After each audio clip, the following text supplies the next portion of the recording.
नमस्कार प्रेक्षकांनो, लग्नानंतर होईलच प्रेम मालिकेच्या आजच्या भागामध्ये आपण पाहत आहोत. पार्थला श्रावण सोमवारमधला खूप छान असा प्रसाद मिळालेला आहे. तोही काव्याच्या हाताने.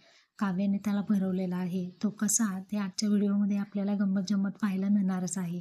हनुमंत आणि त्याची बायको काव्य आणि पार्थ यांना म्हणतात, एका ताटात तुम्हाला जेवावं लागेल. एवढेच नव्हे तर त्यांनी एकमेकांना घासही भरवायला सांगितलेलं असतो. आता काव्याने एका ताटात जेवायचं म्हटल्यानंतर जे वांगं असतं ते अर्धं पार्थला आणि अर्धं तिला ठेवलेलं असतं. आणि हे तुमचं आणि हे माझं.